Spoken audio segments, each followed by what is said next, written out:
ಧನ್ಯವಾದಗಳು ಡಾಕ್ಟರ್ ಆರತಿ ಅವರಿಗೆ. ಇದೀಗ ಮಧ್ಯಕಾಲೀನ ಭಾರತದಲ್ಲಿ ಧರ್ಮ ಸಮನ್ವಯ ದೃಷ್ಟಿ ಎಂಬ ವಿಷಯವನ್ನು ಕುರಿತು ಮಾತನಾಡುವವರು ಮೊಹಮ್ಮದ್ ಗೌಸ್ ರಾ ಹವಾಲ್ದಾರ್ ಅವರು. ದೂರದ ಬಿಜಾಪುರದಿಂದ ಬಂದಿದ್ದಾರೆ. ಅವರು ವೃತ್ತಿಯಲ್ಲಿ ವಕೀಲರು, ಆದರೆ ಪ್ರವೃತ್ತಿಯಲ್ಲಿ ಸಾಹಿತ್ಯದಲ್ಲಿ ತಮ್ಮನ್ನು ತೊಡಗಿಸಿಕೊಂಡವರು, ಬಸವಶಾಂತಿ ಮೊದಲಾದ ಅನೇಕ ಪ್ರಶಸ್ತಿಗೆ ಪಾತ್ರರಾದವರು. ಈಗ ಮೊಹಮ್ಮದ್ ಗೌಸ್ ಅವರು ತಮ್ಮ ಅಭಿಪ್ರಾಯವನ್ನು, ಉಪನ್ಯಾಸವನ್ನು ನೀಡಬೇಕು ಅಂತ ಕೇಳಿಕೊಳ್ತಾ ಇದ್ದೇನೆ.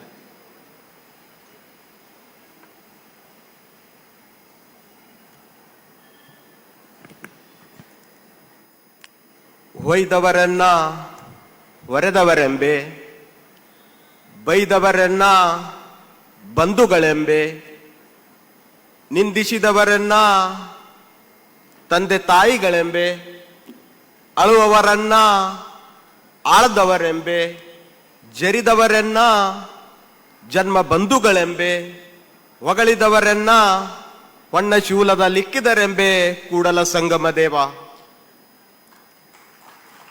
ಅಜ್ಞಾನದ ಕತ್ತಲೆಯನ್ನು ಹೊಡೆದೋಡಿಸಿ ಜ್ಞಾನದ ಬೆಳಕನ್ನು ಮೂಡಿಸಿದ ಹಾಗೂ ಜಗತ್ತಿಗೆ ಸಮಾನತೆಯ ಸಂದೇಶವನ್ನು ಸಾರಿ ಸಕಲ ಜೀವಾತ್ಮರಿಗೆ ಲೇಸನ್ನೇ ಬಯಸಿದ ಜಗಜ್ಯೋತಿ ಅಣ್ಣ ಬಸವಣ್ಣನವರನ್ನ ಎನ್ನ ಹೃದಯಾಂತರಾಳದಲ್ಲಿ ಸ್ಮರಿಸಿಕೊಳ್ಳುತ್ತಾ, ಪ್ರಥಮ ಬಾರಿಗೆ ಶ್ರೀ ಕ್ಷೇತ್ರದ ಆರಾಧ್ಯ ದೈವ ಭಗವಾನ್ ಶ್ರೀ ಮಂಜುನಾಥ ಸ್ವಾಮಿಯ ಪಾದಾರಂಗಣಗಳಲ್ಲಿ ಎನ್ನ ಮಸ್ತಕವನ್ನೇರಿಸಿ ಶಿರಬಾಗಿ ನಮಸ್ಕರಿಸುತ್ತಾ, ಭಗವಾನ್ ಶ್ರೀ ಮಂಜುನಾಥ ಸ್ವಾಮಿಯ ಸನ್ನಿಧಿಯಲ್ಲಿ ಹಮ್ಮಿಕೊಂಡಿರ್ತಕ್ಕಂಥ ಲಕ್ಷ ದೀಪೋತ್ಸವ, ಸರ್ವಧರ್ಮ ಹಾಗೂ ಸಾಹಿತ್ಯ ಸಮ್ಮೇಳನಗಳು, ಈ ಕಾರ್ಯಕ್ರಮದ ಅಧ್ಯಕ್ಷೀಯ ಸ್ಥಾನವನ್ನು ಅಲಂಕರಿಸಿಕೊಂಡಿರ್ತಕ್ಕಂಥ, ಇದೀಗ ತಾನೇ ನಿರ್ಗಮಿಸಿರ್ತಕ್ಕಂಥ, ಸುದ್ದಿಗಾಗಿ ಸೇವೆ ಮಾಡಲಿಲ್ಲ, ಸೇವೆ ಮಾಡಿ ಸುದ್ದಿಯಾಗಲಿಲ್ಲ, ಸದ್ದಿಲ್ಲದೆ ಸೇವೆ ಮಾಡಿ ಸುದ್ದಿಯಾಗಿ ನಡೆದಾಡುವ ದೇವರೇ ಆಗಿ ನಮ್ಮ ನಿಮ್ಮೆಲ್ಲರ ಬಾಳು ಬೆಳಗಿ ಲಿಂಗೈಕ್ಯರಾಗಿರ್ತಕ್ಕಂಥ ಈ ಶತಮಾನ ಕಂಡ ಶ್ರೇಷ್ಠ ಸಂತ, ತ್ರಿವಿಧ ದಾಸೋಹಿಗಳು, ಪರಮ ಪೂಜ್ಯನೀಯ ಶ್ರೀ ಶ್ರೀ ಡಾಕ್ಟರ್ ಶಿವಕುಮಾರ ಮಹಾಸ್ವಾಮಿಗಳು, ಸಿದ್ಧಗಂಗಾ ಮಠ ತುಮಕೂರು, ಪರಮ ಪೂಜ್ಯರ ಉತ್ತರಾಧಿಕಾರಿಗಳಾದ ಪರಮ ಪೂಜ್ಯನೀಯ ಶ್ರೀ ಶ್ರೀ ಸಿದ್ಧಲಿಂಗ ಮಹಾಸ್ವಾಮಿಗಳು, ಪೀಠಾಧಿಪತಿಗಳು, ಸಿದ್ಧಗಂಗಾ ಮಠ ತುಮಕೂರು, ಹಾಗೂ ಈ ಕಾರ್ಯಕ್ರಮಗಳ ಸ್ವಾಗತ ಸಮಿತಿಯ ಅಧ್ಯಕ್ಷರು ಆಗಿರ್ತಕ್ಕಂಥ, ಈ ನಾಡಿನಾದ್ಯಂತ, ಈ ದೇಶದಾದ್ಯಂತ ಔದ್ಯೋಗಿಕ ಕ್ರಾಂತಿಯನ್ನು ಉಂಟು ಮಾಡುವುದರ ಮೂಲಕ ಹಲವು ಬಡ ಜನತೆಯ ಅಕ್ಷರ, ಜ್ಞಾನ, ಅನ್ನದ ಹಸಿವನ್ನು ನೀಗಿಸಿ ಹಲವು ಬಡ ಜನತೆಯ ಸ್ವಾವಲಂಬಿ ಬದುಕಿಗೆ ಭದ್ರ ಬುನಾದಿಯನ್ನು ಹಾಕಿಕೊಟ್ಟ ಕಲಿಯುಗದ ಕರ್ಣ, ಪದ್ಮ ವಿಭೂಷಣ, ಕರ್ನಾಟಕ ರತ್ನ, ಪರಮ ಪೂಜ್ಯನೀಯ ಶ್ರೀ ಡಾಕ್ಟರ್ ವೀರೇಂದ್ರ ಹೆಗಡೆಯವರು, ಧರ್ಮಾಧಿಕಾರಿಗಳು, ಶ್ರೀ ಕ್ಷೇತ್ರ ಧರ್ಮಸ್ಥಳ ಈರುವ ಪರಮ ಪೂಜ್ಯರ ಜಂಗಮ ಪಾದಗಳಲ್ಲಿ ಭಕ್ತಿಪೂರ್ವಕ ಶರಣೆಂದು ಇವತ್ತಿನ ಕಾರ್ಯಕ್ರಮದ ಉದ್ಘಾಟಕರಾಗಿ ಆಗಮಿಸಿರ್ತಕ್ಕಂಥ 21ನೇ ಶತಮಾನದಲ್ಲಿ ಶೈಕ್ಷಣಿಕ ಕ್ರಾಂತಿಯನ್ನು ಉಂಟು ಮಾಡುವುದರ ಮೂಲಕ ಈ ನಾಡು ಕಂಡ ಶ್ರೇಷ್ಠ ಶಿಕ್ಷಣ ತಜ್ಞ, ಶ್ರೇಷ್ಠ ವಿದ್ವಾಂಸರು ಹಾಗೂ ಅಧ್ಯಕ್ಷರು academy for creative teaching Bengaluru doctor Gururaj Karajgi sir ಅವರಲ್ಲಿಯೂ, ಹಾಗೂ ಇವತ್ತಿನ ಕಾರ್ಯಕ್ರಮದ ಮುಖ್ಯ ಅತಿಥಿ ಸ್ಥಾನವನ್ನು ಅಲಂಕರಿಸಿಕೊಂಡಿರ್ತಕ್ಕಂಥ ಲೇಖಕರು, ವಾಗ್ಮಿಗಳು, ಭಾರತ ಸರ್ವೋಚ್ಚ ನ್ಯಾಯಾಲಯದ ನ್ಯಾಯವಾದಿಗಳು ಆಗಿರ್ತಕ್ಕಂಥ ಡಾಕ್ಟರ್ ಎಂ.ಆರ್. ವೆಂಕಟೇಶ್ ಸರ್ ಅವರಲ್ಲಿಯೂ, ಹಾಗೂ ಇನ್ನೋರ್ವರು ಈ ಕಾರ್ಯಕ್ರಮದ ಉಪನ್ಯಾಸಕರಾಗಿ ಆಗಮಿಸಿರ್ತಕ್ಕಂಥ ಸಂಸ್ಥಾಪಕ ಅಧ್ಯಕ್ಷರು ವಿಭು ಅಕಾಡೆಮಿ ಬೆಂಗಳೂರು ಡಾಕ್ಟರ್ ವಿ.ಬಿ. ಆರತಿ ಮೇಡಮ್ ಅವರಲ್ಲಿಯೂ, ಹಾಗೂ ಕಾರ್ಯಕ್ರಮದ ಸ್ವಾಗತ ಸಮಿತಿಯ ಉಪಾಧ್ಯಕ್ಷರುಗಳಾದ ಡಿ ಸುರೇಂದ್ರ ಸರ್ ಅವರಲ್ಲಿಯೂ ಹಾಗೂ ಡಿ ಹರ್ಷೇಂದ್ರ ಸರ್ ಅವರಲ್ಲಿಯೂ ಹಾಗೂ ಈ ಕಾರ್ಯಕ್ರಮದ ಇನ್ನೋರ್ವರು ಮುಖ್ಯ ಅತಿಥಿ ಸ್ಥಾನವನ್ನು ಅಲಂಕರಿಸಿಕೊಂಡಿರ್ತಕ್ಕಂಥ ಶ್ರೀಮತಿ ಹೇಮಾವತಿ ಹೆಗಡೆ ಅಮ್ಮವರಲ್ಲಿಯೂ ಹಾಗೂ ನಾಡಿನ ವಿವಿಧ ಭಾಗಗಳಿಂದ ವಿವಿಧ ಮೂಲೆಗಳಿಂದ ಶ್ರೀ ಕ್ಷೇತ್ರ ಧರ್ಮಸ್ಥಳದ ಮಂಜುನಾಥ ಸ್ವಾಮಿಯ ದರ್ಶನಕ್ಕೆ ಆಗಮಿಸಿರ್ತಕ್ಕಂಥ ಸಹಸ್ರ ಭಕ್ತ ಕುಲಬಾಂಧವರಲ್ಲಿಯೂ ಈ ಕಾರ್ಯಕ್ರಮದ ಸ್ವಾಗತ ಸಮಿತಿಯ ಎಲ್ಲ ಪದಾಧಿಕಾರಿಗಳಲ್ಲಿಯೂ ನಿಮ್ಮೆಲ್ಲರಲ್ಲಿಯೂ ನನ್ನ ಅನಂತ ಕೋಟಿ ಕೋಟಿ ನಮನಗಳು, ಶರಣು ಶರಣಾರ್ಥಿಗಳು. ಗಾಳಿ ಬಿಟ್ಟಾಗ ತೂರಿಕೊಳ್ಳಿರಯ್ಯ, ಗಾಳಿ ನಮ್ಮ ಅಧೀನವಲ್ಲವಯ್ಯ, ನಾಳೆ ತೂರಿಯನೆಂದರೆ ಇಲ್ಲವಯ್ಯ, ಶಿವಶರಣವೆಂಬ ಗಾಳಿ ಬಿಟ್ಟಾಗ ಬೇಗ ಬೇಗನೆ ತೂರಿಕೊಳ್ಳಿರೆಂದಾತ ಅಂಬಿಗರ ಚೌಡಯ್ಯ. ಇವತ್ತಿನ ದಿವಸ ಭಗವಾನ್ ಶ್ರೀ ಮಂಜುನಾಥನ ಸ್ವಾಮಿಯ ಸನ್ನಿಧಿಯಲ್ಲಿ ಎಂತ ಗಾಳಿ ಬೀಸ್ಲಿಕ್ಕತ್ತಿತ್ತಪ್ಪ ಅಂತಂದ್ರ ಅಕ್ಷರ, ಅನುಭವ, ಜ್ಞಾನ, ಬುದ್ಧಿ, ವೈರಾಗ್ಯದ ದಾಸೋಹವನ್ನು ಬಡಿಸಿರ್ತಕ್ಕಂಥ ಶಿವಶರಣರ ಗಾಳಿ ಪವಿತ್ರ ಸನ್ನಿಧಾನದಲ್ಲಿ ಇವತ್ತಿನ ದಿನ ಬೀಸ್ತಾ ಇದೆ ಅಂತಕ್ಕಂಥ ಮಾತನ್ನ ನಾನು ಈ ಸಂದರ್ಭದಲ್ಲಿ ಹೇಳಲಿಕ್ಕೆ ಬಯಸ್ತೇನೆ.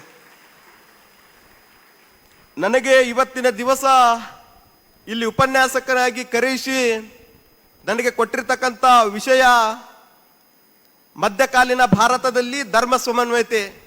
ನನಗೆ ಕೊಟ್ಟಿರ್ತಕ್ಕಂಥ ಸಮಯದಲ್ಲೇ ನಾನು ಈ ವೇದಿಕೆಗೆ ನ್ಯಾಯವನ್ನು ಒದಗಿಸುವಂತ ಪ್ರಾಮಾಣಿಕ ಪ್ರಯತ್ನವನ್ನು ಮಾಡ್ತೇನೆ ಅನ್ನುವಂಥ ಮಾತನ್ನು ನಾನು ಈ ಸಂದರ್ಭದಲ್ಲಿ ಹೇಳುತ್ತಾ, ಮಧ್ಯಯುಗದ ಭಾರತದಲ್ಲಿ ಬೌದ್ಧದಲ್ಲಿ ನಂಬಿಕೆಯನ್ನಿಟ್ಟುಕೊಂಡಿರ್ತಕ್ಕಂಥ ರಾಜರು, ಸಂತರು, ಶರಣರು, ಸೂಫಿಗಳು, ಭಕ್ತಿಪಂಥ ಚಳುವಳಿಯ ಪ್ರಮುಖರು ಈ ಭಾರತೀಯ ಸಮಾಜವನ್ನು ಬಹಳ ಗಟ್ಟಿಯಾಗಿ ಕಟ್ಟಿದವರು. ಯಾವ ಸೂರ್ಯ ಮುಳುಗದ ಸಾಮ್ರಾಜ್ಯ ಎಂದು ಕರೆಸಿಕೊಂಡಿರ್ತಕ್ಕಂಥ ವಿಜಯನಗರ ಸಾಮ್ರಾಜ್ಯದಲ್ಲಿ ಬರ್ತಕ್ಕಂಥ ಸಂಗಮ ವಂಶದ ಪ್ರಮುಖ ದೊರೆಯಾಗಿರ್ತಕ್ಕಂಥ ಇಮ್ಮಡಿ ದೇವರಾಯನು ಭಾವೈಕ್ಯತೆಗೆ ಮುನ್ನುಡಿಯನ್ನು ಬರೆದಿರ್ತಕ್ಕಂಥ ದೊರೆಯಾಗಿದ್ದನು. ಇಮ್ಮಡಿ ದೇವರಾಯರು ತಮ್ಮ ಸಿಂಹಾಸನದ ಪಕ್ಕದಲ್ಲಿಯೇ ಕುರಾನಿನ ಪ್ರತಿಯನ್ನು ಇಟ್ಟು ಅದಕ್ಕೆ ಗೌರವಿಸಿ ಹಿಂದೂ ಮುಸಲ್ಮಾನರು ನಾವೆಲ್ಲರೂ ಒಂದೇ ಅಂತಕ್ಕಂಥ ಭಾವೈಕ್ಯತೆ ಸಂದೇಶವನ್ನು ಸಾರಿರ್ತಕ್ಕಂಥ ದೊರೆ ಇಮ್ಮಡಿ ದೇವರಾಯನಾಗಿದ್ದ. ಅದೇ ತೆರನಾಗಿ ಶ್ರೀಕೃಷ್ಣ ದೇವರಾಯರು ಸಹಿತ ತನ್ನ ಆಡಳಿತಾವಧಿಯಲ್ಲಿ ಕ್ರಿಶ್ಚಿಯನ್ನರಿಗೆ ಚರ್ಚ್ಗಳನ್ನು, ಮುಸಲ್ಮಾನರಿಗೆ ಮಸೀದಿಗಳನ್ನು, ಜೈನರಿಗೆ ಬಸದಿಗಳನ್ನು ನಿರ್ಮಿಸಿಕೊಡುವುದರ ಮೂಲಕ ಬಹುಮನಿ ಸುಲ್ತಾನನನ್ನು ಅಧಿಕಾರಕ್ಕೆ ತಂದಿದ್ದು ಆತನ ಮತ ಸಹಿಷ್ಣುತೆಗೆ ಉದಾಹರಣೆಯಾಗಿದೆ. ಅದೇ ತೆರನಾಗಿ ಮಧ್ಯಕಾಲೀನ ಭಾರತದಲ್ಲಿ ಬರ್ತಕ್ಕಂಥ ಮೊಘಲರು ಧರ್ಮದಲ್ಲಿ ನಂಬಿಕೆಯನ್ನಿಡದೆ ಬೌದ್ಧದಲ್ಲಿ ನಂಬಿಕೆಯನ್ನಿಟ್ಟು ಆಡಳಿತವನ್ನು ನಡೆಸಿದರು. ಮೊಘಲರಲ್ಲಿ ಬರ್ತಕ್ಕಂಥ ಪ್ರಸಿದ್ಧ ಅರಸ ಅಕ್ಬರನ ಆಸ್ಥಾನದಲ್ಲಿ ತಾನ್ಸೇನ್ ಬೀರ್ಬಲ್ರಂತ ಅನ್ಯ ಧರ್ಮೀಯ ಪ್ರಮುಖ ವಿದ್ವಾಂಸರು ಇದ್ರು. ಅಕ್ಬರನು ಹಿಂದೂ ಮುಸ್ಲಿಂ ಭಾವೈಕ್ಯತೆಯನ್ನು ಸಾಧಿಸಲು ಹಿಂದೂಗಳ ಮೇಲೆ ಹೇರಿದ್ದ ಯಾತ್ರಾರ್ಥ ತೆರಿಗೆ, ಜೇಜಿಯಾ ತೆರಿಗೆ, ಗುಲಾಮರಾಗಿಟ್ಟುಕೊಳ್ಳುವ ಪದ್ಧತಿಯನ್ನು ರದ್ದುಪಡಿಸಿದಷ್ಟೇ ಅಲ್ಲದೆ ಹಿಂದೂಗಳ ಪವಿತ್ರ ಹಬ್ಬಗಳಾಗಿರ್ತಕ್ಕಂಥ ದಸರಾ, ದೀಪಾವಳಿ, ಹೋಳಿ, ರಕ್ಷಾಬಂಧನ ಮುಂತಾದ ಹಬ್ಬಗಳಲ್ಲಿ ಪಾಲ್ಗೊಂಡು ಭಾವೈಕ್ಯತೆಗೆ ಮುನ್ನುಡಿಯನ್ನು ಬರೆದನು.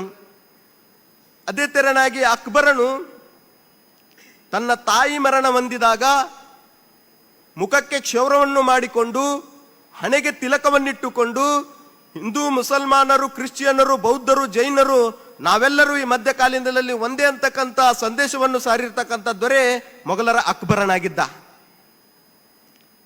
ಅದೇ ತೆರನಾಗಿ ಈ ಮಧ್ಯಕಾಲೀನ ಭಾರತದಲ್ಲಿ ಧರ್ಮ ಸಹಿಷ್ಣುತೆಯನ್ನು ಸಾಧಿಸುವಲ್ಲಿ ಬಹುಮುಖ್ಯ ಪಾತ್ರವನ್ನು ವಹಿಸಿದವರಲ್ಲಿ ಒಬ್ಬರು ಛತ್ರಪತಿ ಶಿವಾಜಿ ಮಹಾರಾಜರಾದ್ರೆ ಇನ್ನೊಬ್ಬರು ಹಜರತ್ ಟಿಪ್ಪು ಸುಲ್ತಾನರು. ಛತ್ರಪತಿ ಶಿವಾಜಿ ಮಹಾರಾಜರು ತಮ್ಮ ಬಾಲ್ಯದ ದಿನಗಳನ್ನು ಬಿಜಾಪುರದ ಆದಿಲ್ಶಾಹಿ ಮನೆತನದಲ್ಲೇ ಕಳೆದರು. ಛತ್ರಪತಿ ಶಿವಾಜಿ ಮಹಾರಾಜರು ಅನನ್ಯ ಹಿಂದೂ ಧರ್ಮದ ಅನುಯಾಯಿಯಾಗಿದ್ದರೂ ಸಹಿತ ಅವರು ಯಾವತ್ತೂ ಮುಸಲ್ಮಾನರ ವಿರೋಧಿ ಅಂತೂ ಆಗಿರಲೇ ಇಲ್ಲ. ಛತ್ರಪತಿ ಶಿವಾಜಿ ಮಹಾರಾಜರು ಮುಸ್ಲಿಂ ಸ್ತ್ರೀಯರನ್ನ, ಸಂತರನ್ನ, ಮೌಲ್ವಿಗಳನ್ನ, ಕುರಾನನ್ನ ಗೌರವಿಸಿದರು. ಛತ್ರಪತಿ ಶಿವಾಜಿ ಮಹಾರಾಜರ ಕಾರ್ಯದರ್ಶಿಯಾಗಿ ಹೈದರ, ನೌಕಾಪಡೆಯ ಮುಖ್ಯಸ್ಥನಾಗಿ ದೌಲತ್ ಖಾನ್ರಂತ ಮುಸ್ಲಿಂ ಅಧಿಕಾರಿಗಳು ಛತ್ರಪತಿ ಶಿವಾಜಿ ಮಹಾರಾಜರ ಆಸ್ಥಾನದಲ್ಲಿದ್ದರು. ಅದೇ ತೆರನಾಗಿ ಹಜರತ್ ಟಿಪ್ಪು ಸುಲ್ತಾನರು ಸಹಿತ ಸಹಧರ್ಮ ಸಹಿಷ್ಣುತಾ ಮನೋಭಾವವುಳ್ಳ ದೊರೆಯಾಗಿದ್ದರು. ಎಲ್ಲ ಜಾತಿ ಧರ್ಮ ನಾವೆಲ್ಲರೂ ಒಂದೇ ಅಂತಕ್ಕಂಥ ಮನೋಭಾವವುಳ್ಳ ದೊರೆ ಹಜರತ್ ಟಿಪ್ಪು ಸುಲ್ತಾನರಾಗಿದ್ದರು. ಅವರು ಸಹಿತ ಅನೇಕ ಹಿಂದೂ ದೇವಾಲಯಗಳಿಗೆ ದತ್ತಿದಾನವನ್ನು ನೀಡಿದರು. ಶೃಂಗೇರಿಯ ಶಾರದಾ ಪೀಠಕ್ಕೆ ಜೀರ್ಣೋದ್ಧಾರ, ನಂಜನಗೂಡಿನ ನಂಜುಂಡೇಶ್ವರ ದೇವಸ್ಥಾನದ ಪಂಚಲಿಂಗ ಸ್ಥಾಪಿಸಿದ್ದು ಸಾಕಷ್ಟು ಇತಿಹಾಸ ಪುರಾವೆಗಳು ದೊರಕಿವೆ. ಅದೇ ತೆರನಾಗಿ ಟಿಪ್ಪು ಸುಲ್ತಾನರ ಆಸ್ಥಾನದಲ್ಲಿಯೂ ಸಹಿತ ತನ್ನ ಮಂತ್ರಿಮಂಡಲದಲ್ಲಿ ಅನೇಕ ಅನ್ಯ ಧರ್ಮೀಯ ಮಂತ್ರಿಗಳಿದ್ದರು. ದಿವಾನ ಪೂರ್ಣಯ್ಯರಂತವರು ಇದರಲ್ಲಿ ಪ್ರಮುಖರಾಗಿದ್ದರು. ಇನ್ನು ಮಧ್ಯಯುಗದ ಭಾರತದಲ್ಲಿ ಬರ್ತಕ್ಕಂಥ ಬಹುಮನಿ ಸುಲ್ತಾನರ 5 ಮನೆತನಗಳಲ್ಲಿ ಭಾವೈಕ್ಯತೆಗೆ ಪ್ರಸಿದ್ಧಿಯಾಗಿರ್ತಕ್ಕಂಥ ಮನೆತನ ಬಿಜಾಪುರದ ಆದಿಲ್ ಶಾಹಿ ಮನೆತನವಾಗಿತ್ತು.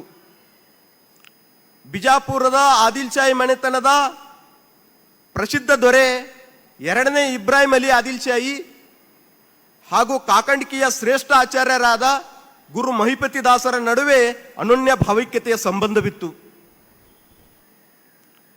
ಬಿಜಾಪುರದ ಆದಿಲ್ ಶಾಹಿ ಮನೆತನದ ಪ್ರಸಿದ್ಧ ದೊರೆ 2ನೇ ಇಬ್ರಾಹಿಂ ಅಲಿ ಆದಿಲ್ ಶಾಹಿ ಅವರು ತಮ್ಮ ಅರಮನೆಯಿಂದ ಕಾಲಲ್ಲಿ ಚಪ್ಪಲಿ ಹಾಕದೆ ಪ್ರತಿ ಅಮಾವಾಸ್ಯೆಗೊಮ್ಮೆ ವಿಜಯಪುರ ನಗರದಲ್ಲಿ ಇರ್ತಕ್ಕಂಥ ನರಸಿಂಹಸ್ವಾಮಿ ದೇವಸ್ಥಾನಕ್ಕೆ ಬಂದು ಕನ್ನಡದಲ್ಲೇ ಸರಸ್ವತಿ ಮಂತ್ರವನ್ನು ಪಠಿಸುತ್ತಿದ್ದರು. ಇದು ಅವರ ಭಾವೈಕ್ಯತೆಗೆ ಹಿಡಿದ ಕೈಗನ್ನಡಿಯಾಗಿದೆ. ಇವೆಲ್ಲ ನಾವು ಗಮನಿಸಿದಾಗ ಮಧ್ಯಯುಗದ ಭಾರತದಲ್ಲಿ ಬರ್ತಕ್ಕಂಥ ಎಲ್ಲ ರಾಜರು ಬೌದ್ಧದಲ್ಲಿ ನಂಬಿಕೆಯನ್ನಿಟ್ಟು ಆಡಳಿತ ಮಾಡಿದ್ದರಿಂದಲೇ ಮಧ್ಯಯುಗದ ಎಲ್ಲ ರಾಜಮನೆತನಗಳು ಸುಖ, ಶಾಂತಿ, ನೆಮ್ಮದಿಯಿಂದ ಬದುಕಿದ್ದವು. ಇನ್ನು ಮಧ್ಯಯುಗದ ಭಾರತದಲ್ಲಿ ಧರ್ಮ ಸಹಿಷ್ಣುತೆಯನ್ನು ಸಾಧಿಸುವಲ್ಲಿ ಬಹುಮುಖ್ಯವಾಗಿರ್ತಕ್ಕಂಥ ಪಾತ್ರವನ್ನು ವಹಿಸಿದವರಲ್ಲಿ ಭಕ್ತಿ ಪಂಥ ಚಳುವಳಿಯ ಭಕ್ತಿ ಸಂತರು. ಇದರಲ್ಲಿ ಬರ್ತಕ್ಕಂಥ ಪ್ರಮುಖ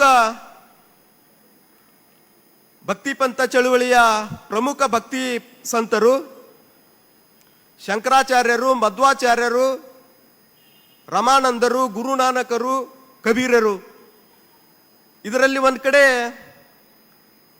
ರಮಾನಂದರು ಹೇಳ್ತಾರೆ,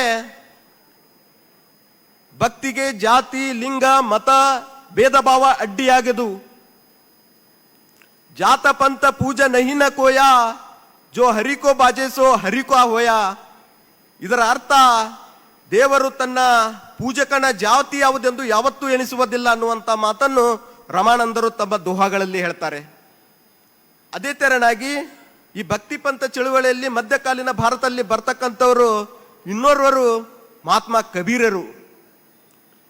ಹಿಂದೂ ಮುಸಲ್ಮಾನರ ಭಾವೈಕ್ಯತೆಯನ್ನು ಸಾಧಿಸಲು ಕಬೀರರು ಅಗ್ರಗಣ್ಯರಾಗಿದ್ದರು. ಸ್ವತಃ ಕಬೀರರೇ ಹೇಳುತ್ತಾರೆ, ನಾನು ಹಿಂದೂ ಅಲ್ಲ, ಮುಸಲ್ಮಾನನೂ ಅಲ್ಲ, ರಾಮ ನನಗೆ ರಹೀಮನಾಗಿದ್ದಾನೆ, ಕಾಶಿ ನನಗೆ ಮೆಕ್ಕ ಆಗಿದೆ ಎಂದು ಹೇಳುವುದರ ಮೂಲಕ, ತಮ್ಮ ದೋಹಾಗಳ ಮೂಲಕ ಸಮಾಜದಲ್ಲಿನ ಅಂಕು ಡೊಂಕು ಓರೆಕೋರೆಗಳನ್ನು ತಿದ್ದಿದವರು ಮಹಾತ್ಮ ಕಬೀರರು. ಅದೇ ತೆರನಾಗಿ ಭಕ್ತಿ ಪಂಥ ಚಳುವಳಿಯಲ್ಲಿ ಬರ್ತಕ್ಕಂಥ ಇನ್ನೋರು ಪ್ರಮುಖರು ಗುರುನಾನಕರು. ಸಿಖ್ ಧರ್ಮದ ಸ್ಥಾಪಕರಾಗಿರ್ತಕ್ಕಂಥ ಗುರುನಾನಕರು ತಮ್ಮ ಗುರು ಗ್ರಂಥ ಸಾಹಿಬ ಎಂಬ ಗ್ರಂಥದಲ್ಲಿ ಭಾತೃತ್ವವನ್ನು ಬೋಧಿಸುವುದರ ಮೂಲಕ ಈ ಭೂಮಿಯ ಮೇಲೆ ಜನಿಸಿರ್ತಕ್ಕಂಥ ನಾವೆಲ್ಲರೂ ಒಂದೇ ಅಂತಕ್ಕಂಥ ಸಮಾನತೆಯ ಸಂದೇಶವನ್ನು ಗುರುನಾನಕರು ಸಾರಿ ಹೋಗ್ತಾರೆ.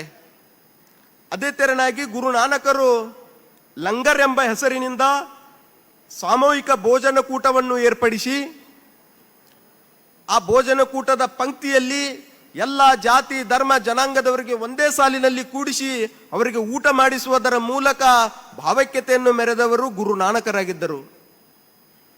ಅದೇ ತೆರನಾಗಿ ಇನ್ನು ಮಧ್ಯಕಾಲೀನ ಭಾರತದಲ್ಲಿ ಬರ್ತಕ್ಕಂಥ ಸೂಫಿಗಳು ಧಾರ್ಮಿಕ ಸಹಿಷ್ಣುತೆಯನ್ನು ಸಾಧಿಸಲು ಸೂಫಿಗಳು ಸಹಿತ ಸಾಕಷ್ಟು ಶ್ರಮಪಟ್ಟರು. ಮಾನವರಾದ ನಾವೆಲ್ಲರೂ ಒಂದೇ ಅನ್ನುವಂಥ ಭಾವವನ್ನು ಜನರಲ್ಲಿ ಮೂಡಿಸಿ ದೇವನೊಬ್ಬ ನಾಮ ಹಲವು ಎಂದು ಹೇಳುವುದರ ಮೂಲಕ ನಾವೆಲ್ಲರೂ ಸಹೋದರತೆ ಸಮಾನತೆಯಿಂದ ಕೂಡಿ ಬದುಕು ಬಾಳಬೇಕೆಂಬ ಸಮಾನತೆಯ ಮಂತ್ರವನ್ನು ಜಪಿಸಿ ಹೋದವರು ಸೂಫಿಗಳು. ಇದರಲ್ಲಿ ಬರ್ತಕ್ಕಂಥ ಪ್ರಮುಖ ಸೂಫಿಗಳು ಶೇಖ್ ಸಲೀಂ ಚಿಸ್ತಿ ಆಗಿರಬಹುದು, ಶೇಖ್ ಮೊಯಿನುದ್ದೀನ್ ಚಿಸ್ತಿ ಆಗಿರಬಹುದು, ಶೇಖ್ ಬಂದೇ ನವಾಜ್ ಆಗಿರಬಹುದು, ಶೇಖ್ ನಿಜಾಮುದ್ದೀನ್ ಔಲಿಯಾ ಆಗಿರಬಹುದು. ಹೀಗೆ ನಾನಾ ಸೂಫಿಗಳು ಭಾರತದಲ್ಲಿ ಮಧ್ಯಕಾಲೀನ ಭಾರತದಲ್ಲಿ ಧರ್ಮ ಸಮನ್ವಯತೆಯನ್ನು ಸಾಧಿಸಲು ಸಾಕಷ್ಟು ಶ್ರಮಪಟ್ಟರು. ಅದೇ ತೆರನಾಗಿ ಈ ಮಧ್ಯಕಾಲೀನ ಭಾರತದಲ್ಲಿ ಧರ್ಮ ಸಹಿಷ್ಣುತೆಯನ್ನು ಸಾಧಿಸುವಲ್ಲಿ ಬಹುಮುಖ್ಯ ಪಾತ್ರ ವಹಿಸಿದ ಒಂದು ಸಾಹಿತ್ಯ ಅದು ದಾಸ ಸಾಹಿತ್ಯ. ಕನಕದಾಸರು ಹೇಳುವಂತೆ ವಿಶ್ವಕ್ಕೆ ಬಹಳ ಅನ್ವಯವಾಗುವಂತ ವಾಕ್ಯ, ಕುಲಕುಲವೆಂದು ಹೊಡೆದಾಡದಿರಿ, ನಿಮ್ಮ ಕುಲದ ನೆಲೆ ಏನಾದರೂ ಬಲ್ಲಿರ ಎಂದು ಹೇಳುವುದರ ಮೂಲಕ ಈ ಭೂಮಿಯ ಮೇಲೆ ಜನಿಸಿರ್ತಕ್ಕಂಥ ನಾವು ನೀವೆಲ್ಲರೂ ಅನ್ನುವಂಥ ಒಂದೇ ಅನ್ನುವಂಥ ಸಮಾನತೆಯ ತತ್ವವನ್ನು ನಮ್ಮ ಮನದಲ್ಲಿ ಬಿತ್ತಿ ಹೋದವರು ದಾಸಶ್ರೇಷ್ಠ ಕನಕದಾಸರು. ಅದೇ ತೆರನಾಗಿ ಕರ್ನಾಟಕ ಸಂಗೀತ ಪಿತಾಮಹ ಎನಿಸಿಕೊಂಡಿರ್ತಕ್ಕಂಥ ಪುರಂದರ ದಾಸರು ಒಂದ್ ಕಡೆ ಹೇಳ್ತಾರೆ, ಮಾತಾ ಪೀತರನ್ನು ಪೀಡಿಸಿದ ಮಗ ಯಾತ್ರೆ ಮಾಡಿದರೇನು ಫಲ ಪುರಂದರ ವಿಠಲ. ದಾನವಿಲ್ಲದ ಮನೆ ದೊಡ್ಡದಾದರೇನು, ಹೀನ ಗುಣವುಳ್ಳವಗೆ ಹಿರಿತನ ಬಂದರೇನು, ಶ್ವಾನನ ಮಲೆಯೊಳಗೆ ಹಾಲಿದ್ದರೇನು, ಓತಿನ ಕೊರಳೊಳಗೆ ಮಲೆ ಇದ್ದರೇನು, ತಾನು ಉಣ್ಣದ ದ್ರವ್ಯ ತಾಳುದ್ದ ಇದ್ದರೇನು, ರಾಗದಲ್ಲಿ ಭೋಗದಲ್ಲಿ ಯೋಗದಲ್ಲಿ ಪುರಂದರ ವಿಠಲನನ್ನ ನೆನೆಯದವ ಯೋಗಿ ಆದರೇನವ ಭೋಗಿ ಆದರೇನವ ಪುರಂದರ ವಿಠಲ. ಹೀಗೆ ದಾಸರು ಸಂತರು ಶರಣರು ಈ ಮಧ್ಯಯುಗದ ಭಾರತದಲ್ಲಿ ಸಾಹಿತ್ಯ ಹಾಗೂ ಸಮಾನತೆ ನೀಡದೇ ಇದ್ದರೆ ಇಂದಿನ ದಿನ ನಾವು ಈ ನಾಗರಿಕ ಸಮಾಜ ಕಾಣಲು ಸಾಧ್ಯವೇ ಇರುತ್ತಿರಲಿಲ್ಲ. ಇನ್ನು ಮಧ್ಯಕಾಲೀನ ಭಾರತದಲ್ಲಿ ಬರ್ತಕ್ಕಂಥ ಸಂತ ತೂಕಾರಾಮರು ಭಕ್ತಿಪಂಥ ಚಳುವಳಿಯನ್ನು ಅನುಕರಣೆ ಮಾಡುವುದರ ಮೂಲಕ ತಮ್ಮ ಕೀರ್ತನೆಗಳ ಮೂಲಕ ಸಮಾಜದಲ್ಲಿನ ಅಂಕುಡೊಂಕು ಓರೆಕೋರೆಗಳನ್ನು ತಿದ್ದಿದರೆ, ಅದೇ ತೆರನಾಗಿ ಸಂತ ಶಿಶುನಾಳ ಶರೀಫರು ಗುರು ಗೋವಿಂದ ಭಟ್ಟರ ಕೃಪೆಗೆ ಒಳಗಾಗಿ ತಮ್ಮ ತತ್ವ ಪದಗಳ ಮೂಲಕ ಸಮಾಜದಲ್ಲಿರ್ತಕ್ಕಂಥ ಜಾತಿ ಪದ್ಧತಿ ಅನಿಷ್ಟತೆ ಅಸಮಾನತೆಯನ್ನು ಹೋಗಲಾಡಿಸಲು ಶ್ರಮಿಸಿದವರು. ಜಾತಿಯಿಂದ ಶಿಶುನಾಳ ಶರೀಫರು ಮುಸಲ್ಮಾನರಾಗಿದ್ದರೂ ಸಹ ಅವರ ಗುರು ಗೋವಿಂದ ಭಟ್ಟರು ಬ್ರಾಹ್ಮಣ ಜಾತಿಗೆ ಸೇರಿದ್ದರಾಗಿದ್ದರು. ಅವರ ಈರ್ವರ ಸಂಬಂಧ ಯಾವ ತೆರನಾಗಿತ್ತು ಅಂದ್ರೆ ಜಾತೀಯತೆಯ ವಿಲ್ಲೆಯನ್ನು ಮೀರಿ ಬೆಳೆದಿರ್ತಕ್ಕಂಥ ಸಂಬಂಧ ಅವರಿಬ್ಬರ ನಡುವಿನ ಸಂಬಂಧವಿತ್ತು. ಒಂದು ಉದಾಹರಣೆಯನ್ನು ಹೇಳ್ತೀನಿ ನಾನು ಈ ಸಂದರ್ಭದಲ್ಲಿ. ಒಂದ್ಸಾರಿ ಕೋಡಿ ಯಲ್ಲಮ್ಮನ ಜಾತ್ರೆ ಇರುತ್ತೆ. ಅಲ್ಲಿ ಸಂತ ಶಿಶುನಾಳ ಶರೀಫರು ಹಾಗೂ ಗುರು ಗೋವಿಂದ ಭಟ್ಟರು ಹೋಗ್ತಾ ಇರ್ತಕ್ಕಂಥ ಸಂದರ್ಭದಲ್ಲಿ ಎದುರಿಗೆ ಮುಳ್ಳಿನ ಕಂಟಿ ಎದುರಾಗುತ್ತದೆ. ಆವಾಗ ಗುರು ಗೋವಿಂದ ಭಟ್ಟರ ಬಳಿ ಮರದ ಚಪ್ಪಲಿ ಇರುವುದರಿಂದ ಅವರು ಸಲೀಸಾಗಿ ಅದನ್ನು ದಾಟಿ ಬಿಡುತ್ತಾರೆ. ಆದರೆ ಶರೀಫರಿಗೆ ಹಾಗೂ ಉಳಿದ ಶಿಷ್ಯರಿಗೆ ಅದನ್ನು ದಾಟಲು ಆಗುವುದಿಲ್ಲ. ಆವಾಗ ಗುರು ಗೋವಿಂದ ಭಟ್ಟರು ಏನು ಮಾಡುತ್ತಾರೆ, ತಮ್ಮ ಪಾದುಕೆಗಳನ್ನು ಶರೀಫನ ಹತ್ತಿರ ಎಸಗಿ ಅದನ್ನು ಹಾಕಿಕೊಂಡು ಬರುವಂತೆ ಶರೀಫನಿಗೆ ಹೇಳುತ್ತಾರೆ. ಆವಾಗ ಶರೀಫರು ಆ ಗುರುವಿನ ಆಜ್ಞೆಯಂತೆ ಅದಕ್ಕೆ ನಮಸ್ಕರಿಸಿ ಆ ಪಾದುಕೆಗಳನ್ನು ಹಾಕಿಕೊಂಡು ಆ ಮುಳ್ಳಿನ ಕಂಟಿಯನ್ನು ದಾಟುತ್ತಾರೆ.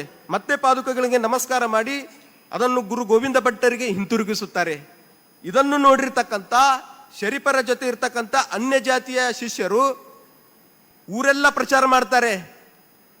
ಬ್ರಾಹ್ಮಣ ಜಾತಿಗೆ ಸೇರಿರ್ತಕ್ಕಂಥ ಗುರು ಗೋವಿಂದ ಭಟ್ಟರ ಚಪ್ಪಲಿಯನ್ನು ಮುಸಲ್ಮಾನ ಜಾತಿಗೆ ಸೇರಿರ್ತಕ್ಕಂಥ ಶಿಶುನಾಳ ಶರೀಫರು ಮೆಟ್ಟಿದ್ದಾರೆ ಅಂತ ಊರೆಲ್ಲ ಪ್ರಚಾರ ಮಾಡ್ತಾರೆ. ಆವಾಗ ಗುರು ಗೋವಿಂದ ಭಟ್ಟರು ಆ ಶಿಷ್ಯರಿಗೆ ಹೇಳ್ತಾರೆ, ಶರೀಫ ನನ್ನ ಪಾದದ ಚಪ್ಪಲಿಯನ್ನು ಮೆಟ್ಟಿರಬಹುದು, ನೀವೆಲ್ಲ ಸೇರಿ ನನ್ನ ನಾಲಿಗೆಯನ್ನು ಮೆಟ್ಟಿದ್ದೀರಿ, ನಡೀರಿ ಅನ್ನುವಂತಕ್ಕಂಥ ಸಮಾನತೆಯ ಮಾತನ್ನು ಗುರು ಗೋವಿಂದ ಭಟ್ಟರು ಹೇಳ್ತಾರೆ. ಈ ಈರ್ವರ ಸಂಬಂಧ, ಆ ಗುರು ಶಿಷ್ಯರ ಸಂಬಂಧ ಜಾತೀಯತೆಯ ವಿಲ್ಲೆಯನ್ನು ಮೀರಿ ಬೆಳೆದಿರ್ತಕ್ಕಂಥ ಸಂಬಂಧ ಅವರಿಬ್ಬರದಾಗಿತ್ತು. ಇದಕ್ಕೆ ಸಾರಾಂಶ ಇಷ್ಟೇ: ಕುರಾನ್ ಕೆಟ್ಟದ್ದಲ್ಲ, ಭಗವದ್ಗೀತೆ ಕೆಟ್ಟದ್ದಲ್ಲ, ಬೈಬಲ್ ಕೆಟ್ಟದ್ದಲ್ಲ, ಗುರು ಗ್ರಂಥ ಸಾಹೇಬ ಕೆಟ್ಟದ್ದಲ್ಲ, ಆ ಕೆಟ್ಟದ್ದು ನಮ್ಮ ಒಳಗಿರ್ತಕ್ಕಂಥ ಮನಸ್ಥಿತಿ ಅಂತಕ್ಕಂಥ ಮಾತನ್ನು ನಾನು ಈ ಸಂದರ್ಭದಲ್ಲಿ ಹೇಳಲಿಕ್ಕೆ ಬಯಸ್ತೇನೆ. ಇನ್ನು ಬಹುಮುಖ್ಯವಾಗಿ ಮಧ್ಯಕಾಲೀನ ಭಾರತದಲ್ಲಿ ಧಾರ್ಮಿಕ ಸಮನ್ವಯತೆ ಹಾಗೂ ಭಾವೈಕ್ಯತೆ ಅನ್ನುವಂಥ ಪದಕ್ಕೆ ಹೊಸ ಅರ್ಥವನ್ನು ಕಲ್ಪಿಸಿಕೊಟ್ಟವರು ಯಾರಾದರೂ ಇದ್ರ ಅದು ಕ್ರಿಸ್ತ ಶಕ 12ನೇ ಶತಮಾನದ ಶರಣರು ಅನ್ನೋದನ್ನ ನಾವು ಯಾವತ್ತೂ ಮರಿಬಾರದು. ನಾವು ಕತ್ತಲೆಯಲ್ಲಿ ಹೋಗಬೇಕಾದರೆ ಯಾವ ತೆರನಾಗಿ ದೀಪದ ಅವಶ್ಯಕತೆ ಇದೆಯೋ, ಬೆಳಕಿನ ಅವಶ್ಯಕತೆ ಇದೆಯೋ, ಹಾಗೆಯೇ ಇಡೀ ಮಾನವ ಜನಾಂಗಕ್ಕೆ ದೀಪದ ರೂಪದಲ್ಲಿ ಬೆಳಕನ್ನು ನೀಡ್ತಕ್ಕಂಥ ಸಾಹಿತ್ಯ ಯಾವುದಾದ್ರೂ ಇದ್ರ ಅದು ಶರಣ ಸಾಹಿತ್ಯ. ಮಾನವ ಅಸ್ಮಿತೆಯ ಗೌರವವನ್ನು ಎತ್ತಿ ಹಿಡಿದಿರ್ತಕ್ಕಂಥ ಸಾಹಿತ್ಯ ಯಾವುದಾದ್ರೂ ಇದ್ರ ಅದು ಮಧ್ಯಕಾಲೀನ ಭಾರತದಲ್ಲಿ ಬರ್ತಕ್ಕಂಥ ಶರಣ ಸಾಹಿತ್ಯ. ಇದರಲ್ಲಿ ಯಾವುದೇ ಜಾತಿ ಧರ್ಮವಿಲ್ಲ, ಮತ ಪಂಥವಿಲ್ಲ, ಭೇದ ಭಾವವಿಲ್ಲ, ಮೇಲು ಕೀಳು ಇಲ್ಲ, ಉಚ್ಚ ನೀಚವಿಲ್ಲ, ಅಸ್ಪೃಶ್ಯತೆ ಇಲ್ಲ, ಅಸಮಾನತೆ ಇಲ್ಲ, ಮೈಲಿಗೆ ಇಲ್ಲ, ಮಡಿವಂತಿಕೆ ಇಲ್ಲ. ಕೇವಲ ಹೃದಯದಲ್ಲಿ ಪ್ರೀತಿಸ್ತಕ್ಕಂಥ ಇನ್ನೊಂದು ಸಾಹಿತ್ಯ ಯಾವುದಾದ್ರೂ ಇದ್ರ ಅದು ವಚನ ಸಾಹಿತ್ಯ. ಕ್ರಿಸ್ತ ಶಕ 12ನೇ ಶತಮಾನ ಅದು ವೈಚಾರಿಕ ಕ್ರಾಂತಿಯ ಬದಲಾವಣೆಯ ಕಾಲವಾಗಿದೆ. ಸಮಾಜದಲ್ಲಿರ್ತಕ್ಕಂಥ ಅನಿಷ್ಟ ಪದ್ಧತಿ, ಜಾತೀಯತೆ, ಅಸಮಾನತೆ, ಮೌಢ್ಯಾಚರಣೆ, ಅಸ್ಪೃಶ್ಯತೆ ಇವೆಲ್ಲವನ್ನು ಹೋಗಲಾಡಿಸಿ ಸಮತಾ ಸಮಾಜವನ್ನು ನಿರ್ಮಾಣ ಮಾಡಿರ್ತಕ್ಕಂಥ ಪುಣ್ಯಾತ್ಮ ಯಾರಾದರೂ ಇದ್ರ ಅದು ಜಗಜ್ಯೋತಿ ಅನ್ನ ಬಸವಣ್ಣನವರು. ಶರಣ ಮಲಗಿದಡೆ ಜಪ ಕಾಣಿರೋ, ಶರಣ ನೆದ್ದು ಕುಳಿತಡೆ ಶಿವರಾತ್ರಿ ಕಾಣಿರೋ, ಶರಣ ನಡೆದುದೇ ಪಾವನ ಕಾಣಿರೋ, ಶರಣ ನುಡಿದುದೇ ಶಿವತತ್ವ ಕಾಣಿರೋ, ನಮ್ಮ ಕೂಡಲ ಸಂಗಣ ಶರಣರ ಕಾಯವೇ ಕೈಲಾಸ ಕಾಣಿರೋ ಎಂಬಂತೆ ಕಾಯಕಕ್ಕೆ ತುಂಬಾ ಪ್ರಾಧಾನ್ಯತೆಯನ್ನು ಇಟ್ಟವರು ಮಧ್ಯಕಾಲೀನ ಭಾರತದಲ್ಲಿ ಅನ್ನ ಬಸವಣ್ಣನವರು. ಅವರ ಕಾಲದಲ್ಲಿ ಕಾಯಕಕ್ಕೆ ತುಂಬಾ ಪ್ರಾಧಾನ್ಯತೆ ಇತ್ತು. ನಿತ್ಯವೂ ಅಲ್ಲಿ ಅನುಭವ ಮಂಟಪದಲ್ಲಿ ಅನ್ನ ಬಸವಣ್ಣನವರ ಜೊತೆ ಎಲ್ಲ ಜಾತಿ ಧರ್ಮ ಜನಾಂಗದ ಜನರು ಇರ್ತಿದ್ರು ಅವ್ರ ಜೊತೆ. ಉದಾಹರಣೆಗೆ ಮೇದಾರ ಕೇತಯ್ಯ, ಅಂಬಿಗರ ಚೌಡಯ್ಯ, ಹಡಪದ ಅಪ್ಪಣ್ಣ, ನೂಲಿಯ ಚಂದಯ್ಯ, ಅಕ್ಕ ಮಹಾದೇವಿ, ಸತ್ಯಕ್ಕ, ಹೀಗೆ ಒಬ್ರು ಇಬ್ರು 770 ಜನ ಅಮರಂಗನಗಳು ಇರ್ತಕ್ಕಂಥ ಸ್ಥಳ ಅದು ಅನುಭವ ಮಂಟಪವಾಗಿತ್ತು. ಅಲ್ಲಿ ನಿತ್ಯವೂ ದಾಸೋಹ ಅಂದರೇನು, ಸಮಾನತೆ ಅಂದರೇನು, ಕಾಯಕ ಅಂದರೇನು, ವೀರಶೈವ ತತ್ವದಲ್ಲಿ ಬರ್ತಕ್ಕಂಥ ಶಟಸ್ಥಲ ಸಿದ್ಧಾಂತಗಳು ಯಾವ ತರನಾಗಿ ಅನುಷ್ಠಾನಗೊಳ್ಳಬೇಕು ಅಂತಕ್ಕಂಥ ಚರ್ಚೆ ನಡೆಯತಕ್ಕಂಥ ಸ್ಥಳ ಅದು ಅನುಭವ ಮಂಟಪವಾಗಿತ್ತು. ಅಸತ್ಯದಿಂದ ಸತ್ಯದೆಡೆಗೆ, ಅಂಧಕಾರದಿಂದ ಬೆಳಕಿನೆಡೆಗೆ, ಮೃತ್ಯುವಿನಿಂದ ಅಮೃತತ್ವದ ಕಡೆಗೆ, ವ್ಯಭಿಚಾರದಿಂದ ದೈವಭಕ್ತಿಯೆಡೆಗೆ ಕೊಂಡೊಯ್ಯುವುದರ ಮೂಲಕ ಮಾನವ ಚರಿತ್ರೆ ಎಂದೂ ಕಂಡರಿಯದ ಅಭೂತಪೂರ್ವವಾಗಿರ್ತಕ್ಕಂಥ ಬದಲಾವಣೆಯನ್ನು ತಂದವರು ಕ್ರಿಸ್ತ ಶಕ 12ನೇ ಶತಮಾನದ ಶರಣರು. ಅದು ಮಧ್ಯಕಾಲೀನ ಭಾರತದಲ್ಲಿ ಅಂತಕ್ಕಂಥ ಮಾತನ್ನ ನಾನು ಈ ಸಂದರ್ಭದಲ್ಲಿ ತಮ್ಮ ಮುಂದೆ ಹೇಳಲೇಬೇಕಾಗ್ತೈತಿ. ಎತ್ತನ ಮಾಮರ, ಎತ್ತನ ಕೋಗಿಲೆ, ಎತ್ತನೆತ್ತ ಸಂಬಂಧವಯ್ಯ, ಎತ್ತನ ಬೆಟ್ಟದ ನೆಲ್ಲಿ, ಎತ್ತನ ಸಮುದ್ರದ ಉಪ್ಪು, ಎತ್ತನೆತ್ತ ಸಂಬಂಧವಯ್ಯ, ಗುಹೇಶ್ವರ ಲಿಂಗಕ್ಕೂ ಎನಗೂ ಇಂದು ಎತ್ತನೆತ್ತ ಸಂಬಂಧವಯ್ಯ, ಕೂಡಲ ಸಂಗಮ ದೇವ ಎಂಬಂತೆ ಎಲ್ಲಿ ಮರ ಎಲ್ಲಿ ಕೋಗಿಲೆ ಅವು ಎರಡರ ನಡುವೆ ಎಂತ ಅವಿನಾಭಾವವಾಗಿರ್ತಕ್ಕಂಥ ಸಂಬಂಧವಿದೆ. ಎಲ್ಲಿ ಬೆಟ್ಟದ ನೆಲ್ಲಿ ಎಲ್ಲಿ ಸಮುದ್ರದ ಉಪ್ಪು ಅವು ಎರಡರ ನಡುವೆ ಎಂತ, ಅವರೆರಡರ ನಡುವೆ ಸಂಬಂಧವು ಎಂತ, ರುಚಿಯು ಎಂತ ಒಂದೇ ಇದೆ. ಆದರೆ ಅದೇ ಬುದ್ಧಿಶಕ್ತಿ, ಜ್ಞಾನ, ಪರಿಭ್ರಮಣೆ ಹೊಂದಿರತಕ್ಕಂಥ ಮನುಷ್ಯನ ಮಧ್ಯೆ ಇವತ್ತಿನ ದಿನ ಸಂಬಂಧವಿಲ್ಲದಾಗಿದೆ. 84 ಲಕ್ಷ ಜೀವರಾಶಿಗಳಲ್ಲಿ ಮಾನವ ಜನ್ಮ ಅನ್ನೋದು ಅತ್ಯಂತ ಪವಿತ್ರವಾದದ್ದು. ಅಂತ ಮಾನವ ಜನ್ಮ ದೇವರು ನಮಗೆ ಕೊಟ್ಟನಪ್ಪ ಅಂತಂದ ಬಳಿಕ ನಾವು 4 ಒಳ್ಳೆ ಜನರ ಮಧ್ಯೆ ಇದ್ದು ನಮ್ಮ ಜೀವನವನ್ನು ನಾವು ಪಾವನ ಮಾಡ್ಕೋಬೇಕು ವಿನಾ ದ್ವೇಷ, ಸಿಟ್ಟು, ಹಗೆತನ, ವೈರತ್ವದಿಂದ ಕೂಡಿರ್ತಕ್ಕಂಥ ಜೀವನ ನಮ್ದು ಯಾವತ್ತೂ ಆಗಿರಬಾರ್ದು ಅಂತಕ್ಕಂಥ ಮಾತನ್ನ ನಾನು ಈ ಸಂದರ್ಭದಲ್ಲಿ ಹೇಳುತ್ತಾ, ಚಲಬೇಕು ಶರಣಂಗೆ ಪರಧನವನಲ್ಲೇ ನಂಬ, ಚಲಬೇಕು ಶರಣಂಗೆ ಪರದೈವನೊಲ್ಲೆನೆಂಬ, ಚಲಬೇಕು ಶರಣಂಗೆ ಪರಸತಿಯನೊಲ್ಲೆನೆಂಬ, ಚಲಬೇಕು ಶರಣಂಗೆ ಲಿಂಗ ಜಂಗಮ ಒಂದೇ ಎಂಬ, ಚಲಬೇಕು ಶರಣಂಗೆ ಪ್ರಸಾದ ದಿಟವೆಂಬ, ಛಲವಿಲ್ಲದವರ ಮೆಚ್ಚುವೆಂದಾತ ನಮ್ಮ ಕೂಡಲ ಸಂಗಮ ದೇವ ಎಂಬಂತೆ, ಅರಿದೊಡೆ ಶರಣ ಮರೆದೊಡೆ ಮಾನವ ಎಂಬಂತೆ ಇಡೀ ಮಾನವ ಕುಲಕ್ಕೆ ಮಾದರಿಯಾಗಿ ನಿಂತಿರ್ತಕ್ಕಂಥ ಮಂಟಪ ಯಾವುದಾದ್ರೂ ಇದ್ರ ಅದು ಅನುಭವ ಮಂಟಪವಾಗಿತ್ತು. ಮಧ್ಯಕಾಲೀನ ಭಾರತದಲ್ಲಿ ಈ 12ನೇ ಶತಮಾನದ ಶರಣರು ಮಾಡಿರ್ತಕ್ಕಂಥ ಕಾಯಕ ಒಂದೇ. ಯಾವತ್ತು ಎಲ್ಲ ಜಾತಿ ಧರ್ಮದವರು ಒಂದೇ ಆಗಿರಬೇಕು, ಮಾನವರಾದ ನಾವೆಲ್ಲರೂ ಒಂದೇ ಅಂತಕ್ಕಂಥ ಮಾನವೀಯತ ಭಾವವನ್ನು ನಮ್ಮ ಮನದಲ್ಲಿ ಬಿತ್ತುವುದು ಇವರದು ಒಂದೇ ಕಾಯಕವಾಗಿತ್ತು. ಮಧ್ಯಕಾಲೀನ ಭಾರತದಲ್ಲಿ 12ನೇ ಶತಮಾನದ ಶರಣೆಯರು ಯಾವ ತೆರನಾಗಿ ಭಾವೈಕ್ಯತೆಯನ್ನು ಸಾಧಿಸಿದರು ಅಂತಕ್ಕಂಥ ಮಾತನ್ನ ನಾನು ಈ ಸಂದರ್ಭದಲ್ಲಿ ಹೇಳ್ತೀನಿ.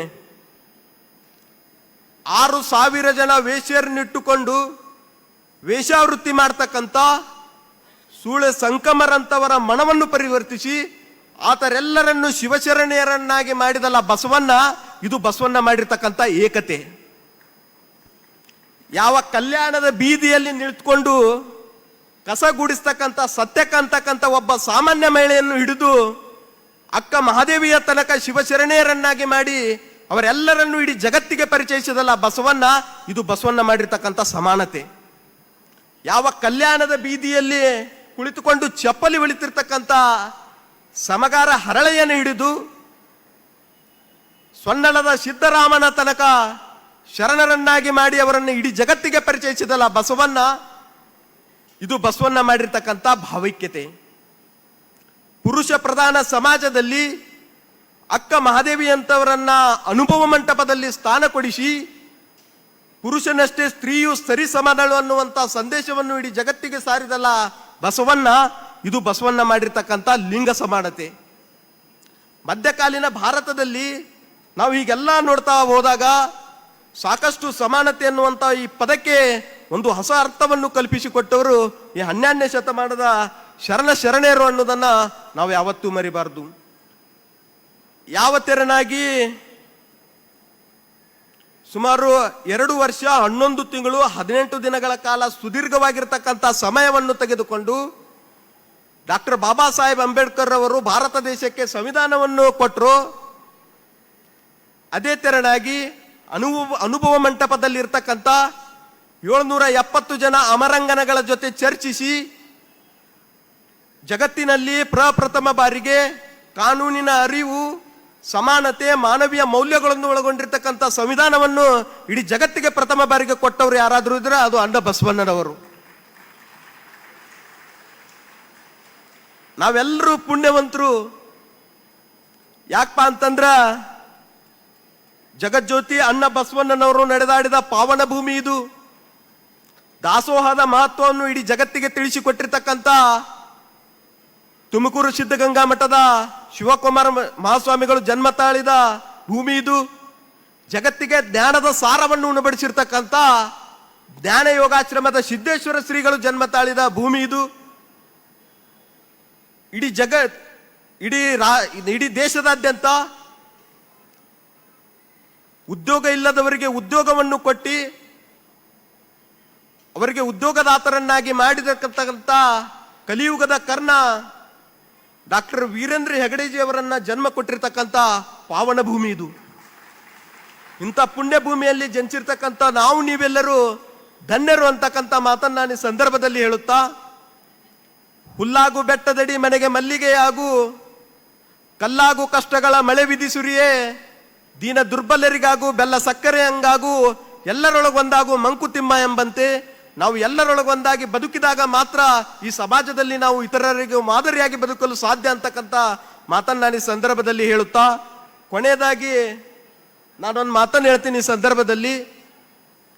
ಯಾತರ ಹೂವೇನು ನಾತವಿದ್ದರೆ ಸಾಕು, ಜಾತಿಯಲ್ಲಿ ಜಾತಿಯನ ಬೇಡ, ಶಿವನಲ್ಲಿ ದಾತನೇ ಜಾತ ಸರ್ವಜ್ಞ ಎಂಬಂತೆ ನೀವು ಈ ಭೂಮಿಯ ಮೇಲೆ ಯಾರು ಹಿಂದೂಗಳಾಗಿ ಬದುಕಬೇಡ್ರಿ, ನೀವು ಈ ಭೂಮಿಯ ಮೇಲೆ ಯಾರು ಮುಸಲ್ಮಾನರಾಗಿ ಬದುಕಬೇಡಿ, ನೀವು ಈ ಭೂಮಿಯ ಮೇಲೆ ಯಾರು ಕ್ರೈಸ್ತರಾಗಿ ಬದುಕಬೇಡಿ, ನೀವು ಈ ಭೂಮಿಯ ಮೇಲೆ ಯಾರು ಜೈನರಾಗಿ ಬದುಕಬೇಡ್ರಿ, ಬದಲಾಗಿ ಭಾರತ ದೇಶದ ಭವ್ಯ ಭಾರತ ದೇಶದ ಒಬ್ಬ ಪ್ರಬುದ್ಧ ಪ್ರಜೆಯಾಗಿ ಬದುಕಿ. ಜಾತಿ ಧರ್ಮ ಅನ್ನೋದು ಕೇವಲ ಸಮಾಜದಲ್ಲಿನ ಸ್ವಾಸ್ಥ್ಯವನ್ನು ಹಾಳು ಮಾಡುತ್ತದೆ ಹೊರತು ಜನಸಾಮಾನ್ಯರನ್ನು ಯಾವತ್ತೂ ಉದ್ಧಾರ ಮಾಡಲ್ಲ ಅಂತಕ್ಕಂಥ ಮಾತನ್ನ ಈ ಸಂದರ್ಭದಲ್ಲಿ ಹೇಳುತ್ತಾ, ದ್ವೇಷವನ್ನು ಬಿತ್ತುತ್ತಿರುವ ಪ್ರಚಲಿತ ಸಮಾಜದಲ್ಲಿ ಹೊನ್ನು ಬಿತ್ತುವರು ನಾವಾಗೋಣ. ದ್ವೇಷ, ಅಸೂಯೆ, ಸಿಟ್ಟು, ಹಗೆತನ, ವೈರತ್ವದಿಂದ ನಾವು ಈ ಭೂಮಿಯ ಮೇಲೆ ಏನನ್ನು ಸಾಧಿಸಲು ಸಾಧ್ಯವಿಲ್ಲ. ಆದರೆ ಪ್ರೀತಿಯಿಂದ ನಾವು ಇಡೀ ಜಗತ್ತನ್ನೇ ಗೆಲ್ಲಬಹುದು ಅಂತಕ್ಕಂಥ ಮಾತನ್ನ ಈ ಸಂದರ್ಭದಲ್ಲಿ ಹೇಳುತ್ತಾ, ನಾವೆಲ್ಲರೂ ಮಾನವರಾಗಿ ಈ ಭೂಮಿಯ ಮೇಲೆ ಬದುಕೋಣ. ಮೊದಲು ನಮ್ಮ ಮನಸ್ಸು ಪರಿಶುದ್ಧವಾಗಿ ಇಟ್ಟುಕೊಳ್ಳೋಣ. ನಮ್ಮ ಮನಸ್ಸು ಪರಿಶುದ್ಧ ಇಟ್ಟುಕೊಂಡ ನಾವು ಯಾವ ದೇವರು ದರ್ಗಾ ಯಾವ ಗುಡಿಗುಂಡಾರವಾದ್ರೂ ದೇವ್ರು ಒಲಿತಾನೆ ನಮಗೆ. ನಮ್ಮ ಮನಸ್ಸು ಪರಿಶುದ್ಧ ಇರ್ಲಿಕ್ಕೆ ಅಂದ್ರೆ ಯಾವ ಗುಡಿಗುಂಡಾರ ಯಾವ ದೇವ್ರು ಆದ್ರೂ ನಮಗೆ ದೇವ್ರು ಒಲಿಯಂಗಿಲ್ಲ. ಅದಕ್ಕಾಗಿ ಬಸವಣ್ಣವರು ಹೇಳಿದ್ರು, ತನ್ನನ್ನು ತಾನೆರಿತು ತಾನಾರೆಂದು ತಿಳಿದೊಡೆ ತಾನೇ ದೇವ ನೋಡ ಆ ಪ್ರಮಾಣ ಕೂಡಲ ಸಂಗಮ ದೇವ.